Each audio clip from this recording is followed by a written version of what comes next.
Hello students, welcome to Baby VN online class. Students, EVS में lesson 10 food and health is continue. So previous video में हमने इस chapter में पढ़ा, first हमने पढ़ा what is a balanced diet. Balanced diet क्या होती है? Okay, so a diet which contains all the nutrients in right amount is called a balanced diet. वह diet जिसमें सारे पोषक तत्व होते हैं जैसे प्रोटीन्स, कार्बोहाइड्रेट्स, विटामिन्स, फैट, तो ये सारे जो न्यूट्रिएंट्स होते हैं वो हमारी डाइट में शामिल होना चाहिए। जिस डाइट में ये सारे न्यूट्रिएंट्स होते हैं वो एक बैलेंस डाइट होती है। नेक्स्ट हमने पढ़ा वाटर एंड्रोफेज के बारे में कि वाटर एंड्रोफेज हमारी डाइट में होना चाहिए और वो हमारे लिए कितने ज़्यादा इम्पॉर्टेंट होते हैं।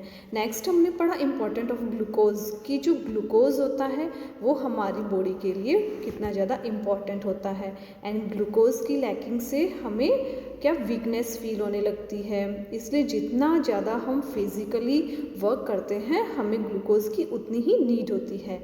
नेक्स्ट हमने पढ़ा मेल न्यूट्रिशंस की कुपोषण क्या होता है।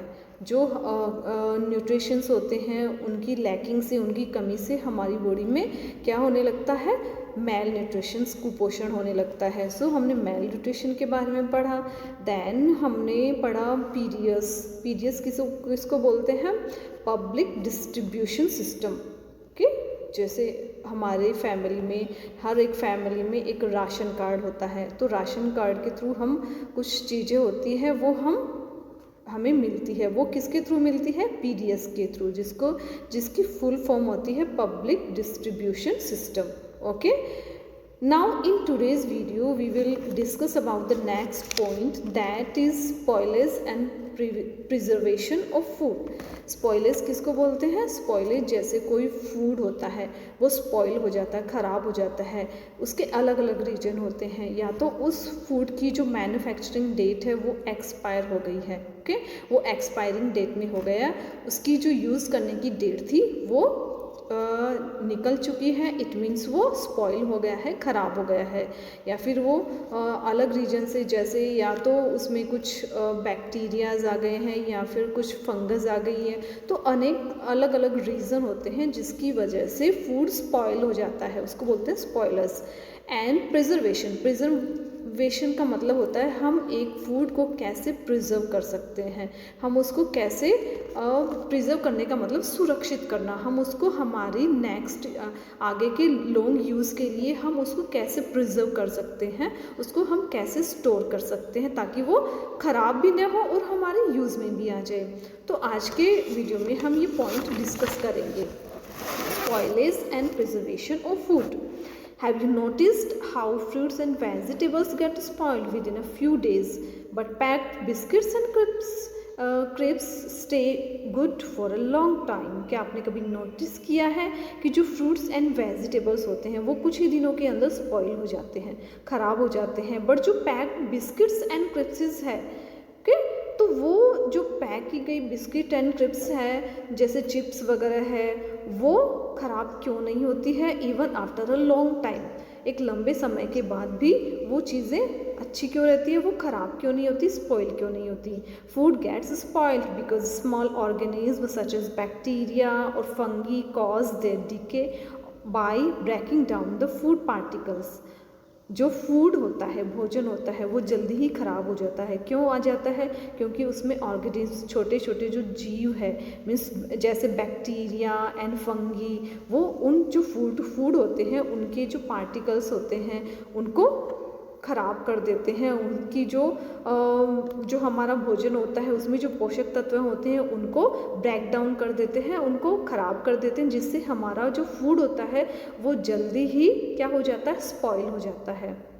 उनमें छोटे छोटे बैक्टीरियाज एंड जो फंगीज होती है, आपने देखा होगा कि जो फूड हम 1-2 दिन तक उसको ढक के रखते हैं बिना यूज़ में लिए, या फिर बिना उसको रेफ्रिजरेटर में रखे हुए बाहर उसको रखते हैं, तो उसमें एक फंगस आ जाती है। तो ये फंगस भी एक तरह का क्या होता है, ऑर्गेनिज्म होता है, जीव, छोटा एक जीव होता है, वो हमारे फूड को क्या करता है, जल्दी ख़राब कर देता है। Okay, so it is important to preserve food properly, इसलिए हमारे लिए बहुत ज़रूरी है कि हमें फूड को अच्छे से प्रिजर्व करना चाहिए, उसको अच्छे से एक अच्छे तरीके से उसको सुरक्षित रखना चाहिए। Here are some simple methods by which food can be preserve. अब हम कुछ ऐसे मेथड के बारे में डिस्कस करेंगे जिनसे हम फूड को अच्छे से सुरक्षित रख सकते हैं, उसको प्रिजर्व कर सकते हैं। ओके, तो फर्स्ट है कुकिंग। देखिए, कुकिंग एक ऐसा मेथड है जिससे हम फूड को प्रिजर्व कर सकते हैं। देखिए कैसे। Bacteria that might be present in raw food gets killed when food is cooked. Bacteria जो होते हैं वो कच्चे फूड में ज़्यादा होते हैं। रॉ फूड, जो कच्चा फूड होता है, उनमें बैक्टीरिया ज़्यादा होता है, इसलिए हम फूड को जैसे ही कुक करते हैं, पकाते हैं, उनमें जो बैक्टीरिया होते हैं वो ऑटोमेटिकली क्या हो जाते हैं, किल हो जाते हैं, मर जाते हैं। But even cooked food gets spoiled after some time. लेकिन कभी कभी ऐसा होता है कि कुक्ड फूड, पका हुआ भोजन भी 1-2 दिन में ही स्पॉइल हो जाता है, खराब हो जाता है। So it is better to keep cooked food in cool dry places where germs can not grow. इसलिए बेटर ये है कि जो कुक्ड फूड है, पका हुआ भोजन है, हम उनको या तो किसी कूल ठंडी जगह पे रखें जस्ट लाइक रेफ्रिजरेटर, और ड्राई प्लेसेस, और किसी सूखी जगह पे रखें जहाँ पे क्या है, मॉइस्चर ज़्यादा नहीं हो, ड्राई प्लेसेस हो, where germs can not grow. और जो ऐसी जगह होती है जैसे ड्राई या फिर रेफ्रिजरेटर, वहाँ पे जो जर्म्स होते हैं वो ज़्यादा बढ़ते नहीं हैं। ओके स्टूडेंट्स, तो एक तो ये मेथड है कुकिंग जिससे हम अपने फूड को प्रिजर्व कर सकते हैं। नेक्स्ट मेथड है ड्राइंग। ड्राइंग मतलब किसी भी फूड आइटम को हम सुखा सकते हैं और उसको लंबे समय तक यूज़ में ले सकते हैं। One of the traditional methods of preserving food is by drawing food items. ये एक ट्रेडिशनल, पारंपरिक तरीका है फूड को प्रिजर्व करने का। कौन सा, कि हम किसी भी फूड आइटम को क्या कर सकते हैं, उसको सुखा सकते हैं। Pulses can be preserved in the form of buddies and papads after they have been dried in the heat of the sun. For example, just like pulses होती है, दाल होती है, तो दाल को हम काफ़ी लंबे समय तक उसको कैसे प्रिजर्व करेंगे, कि दाल से हम क्या बनाते हैं, बड़ीज़। आपने बड़ी की सब्जी खाई होगी, बड़ीज़ बनाते हैं, पापड़ बनाते हैं। ओके, बड़ीज़ एंड पापड़ बनाने के बाद उनको थोड़ी देर के लिए उनको धूप में रखा जाता है। धूप में रखने के बाद वो इतने ड्राई हो जाते हैं, सूख जाते हैं कि हम उनको लॉन्ग टाइम तक यूज़ में ले सकते हैं, वो जल्दी स्पॉइल नहीं होते हैं। Mangoes, lemons, carrots and other vegetables are used to make pickles. और कुछ वेजिटेबल्स जस्ट लाइक कुछ फ्रूट्स एंड वेजिटेबल्स ऐसे होते हैं जिनका हम अचार डालते हैं। अचार डालने से भी हम उनको लॉन्ग टाइम तक यूज़ में ले सकते हैं। वो फ्रूट्स एंड वेजिटेबल क्या है, मैंगोज़, लेमन्स एंड कैरेट्स। ये कुछ ऐसे आइटम हैं जिनका हम पिकल डालते हैं, अचार डालते हैं, और उनको हम लॉन्ग टाइम तक यूज़ में ले सकते हैं। In this method the ingredients are dried then oil, salt and preservatives are added to it. इस मेथड में क्या होता है, जो इंग्रेडिएंट्स होते हैं, मीन्स वो सारी सामग्री, वो सारी चीज़ें जो हम अचार डालने में यूज़ में लेते हैं, उनको पहले ड्राइड किया जाता है, सुखाया जाता है। देन ऑयल, सॉल्ट, उसके बाद ऑयल और सॉल्ट, नमक और प्रिजर्वेटिव्स। कुछ ऐसे प्रिजर्वेटिव्स होते हैं, कुछ ऐसी चीज़ें होती हैं जो हम अचार में मिलाएंगे तो वो अचार जल्दी से ख़राब नहीं होता है।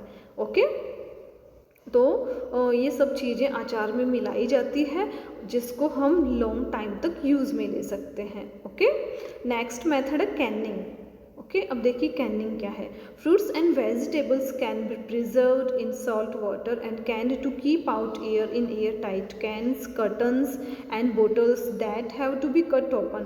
Fruits and vegetables can be preserved in salt water. जो फ्रूट्स एंड वेजिटेबल होते हैं उनको हम प्रिजर्व कर सकते हैं, सुरक्षित कर सकते हैं इन सॉल्ट वाटर, नमक के पानी में, एंड कैन्ड टू कीप, और हम उनको एक जो एयर टाइट जो डिब्बे होते हैं उनमें हम कैन भी कर सकते हैं, उनको पैक भी कर सकते हैं। एयर टाइट कैंस में, एयर टाइट डिब्बे होते हैं उनमें हम उनको पैक भी कर सकते हैं। कर्टन्स होते हैं एयर टाइट, उनमें पैक कर सकते हैं। एंड बोटल्स, जैसे जो लिक्विड चीज़ें हैं हम उनको एयर टाइट जो बॉटल्स होती हैं उनमें हम पैक कर सकते हैं, that have to be cut open. और जब हमें उनको यूज़ में लेना होता है हमें उनकी सील होती है उनको कट करना होता है और हम उनको यूज़ में ले सकते हैं।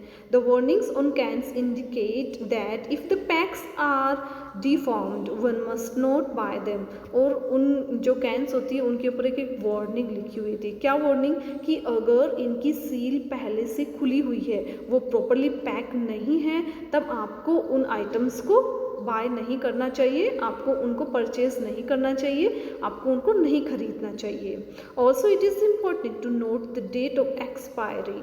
हमें हमेशा जब हम कोई भी चीज़ बाय करते हैं, खरीदते हैं, हमें उसकी एक्सपायरी डेट भी नोटिस कर लेना चाहिए, देख लेना चाहिए। ओके, अगर उसकी डेट एक्सपायर हो चुकी है, जा चुकी है, दैन हमें उस आइटम को नहीं परचेज करना चाहिए, क्योंकि वो एक पर्टिकुलर एक डेट होती है, उसके बाद वो चीज़ एक्सपायर हो जाती है, वो स्पॉइल हो जाती है। इसलिए हमें कभी भी उस चीज़ को यूज़ में नहीं लेना चाहिए। ओके स्टूडेंट्स, सो ये हमने कुछ मेथड पढ़े जिससे हम फूड को प्रिजर्व कर सकते हैं। नेक्स्ट वीडियो में हम कुछ और मेथड्स पढ़ेंगे जिससे हम फूड को लॉन्ग टाइम तक यूज़ में ले सकें। Okay students, thank you.